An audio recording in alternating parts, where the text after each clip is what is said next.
after Domaraju Gukesh, the world champion, coming in, as a lot of people try to flock him. Gukesh tries to tell everyone that, he'll do it after the round, but a lot of people have come in, and as the signal is red, well, Gukesh thought maybe I can spend some of my time giving as well.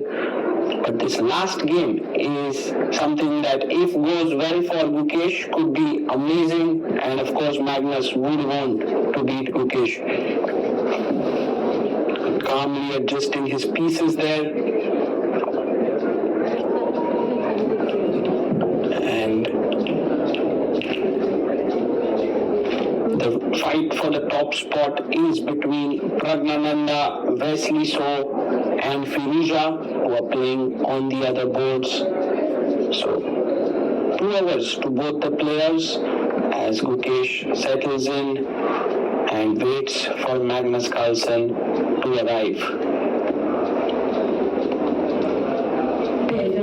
And there you have the GOAT coming in, a handshake, and we have the Secretary General of FIDE, Lukas Turlai, who is there to make the first move.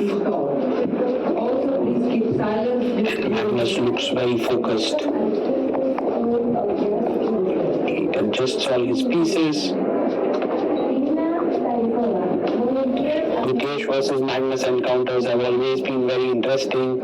Last year we did see the table bang incident, and then this year Magnus won quite smoothly with the black pieces against Gukesh. And now, can Gukesh get the point back is the question.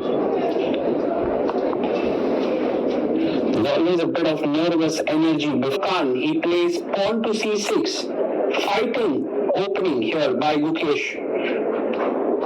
And Magnus plays pawn to c4.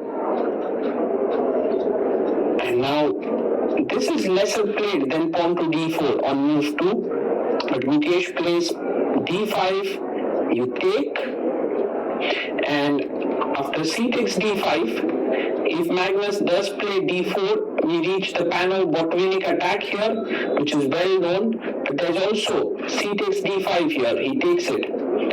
And if you take with the queen, there's knight to c3 move. So, not taking with the queen is right, knight f6, you are attacking the pawn with your knight, and bishop d5 is an attempt to keep the pawn in this position.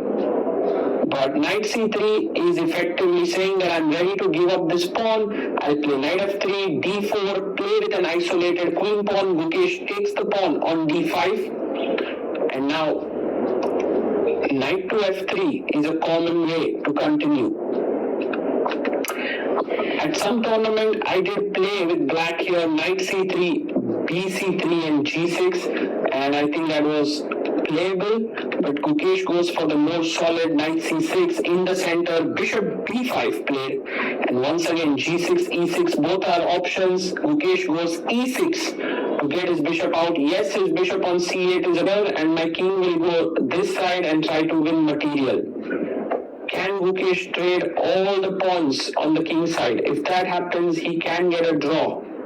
King d7 played, but now bishop f6. Yes, he plays bishop f6.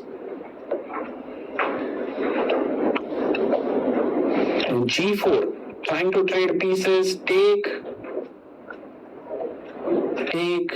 and bishop g4. You're going to lose the a5 pawn now.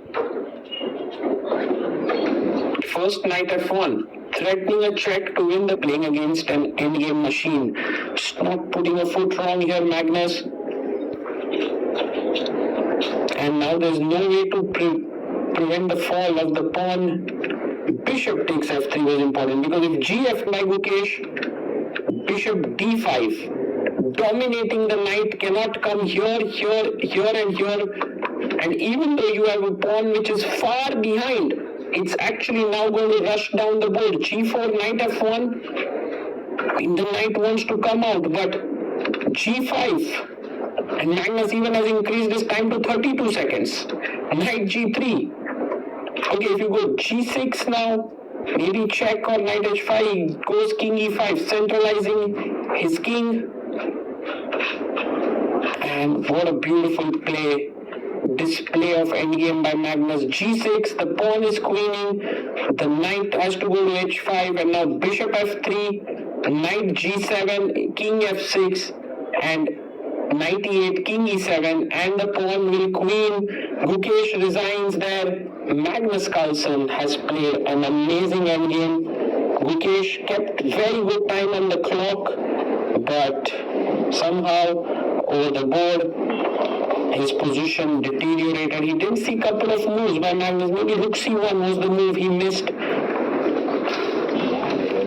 And Gukesh is like, I should be lost. And for Magnus, well, he is a bit unhappy with his own performance. I'm pretty sure he's also not very happy with this game that he beat Gukesh. Somewhere he has said it on in an interview that he would want Gukesh to make a comeback, for his match. But yeah, that's how things are.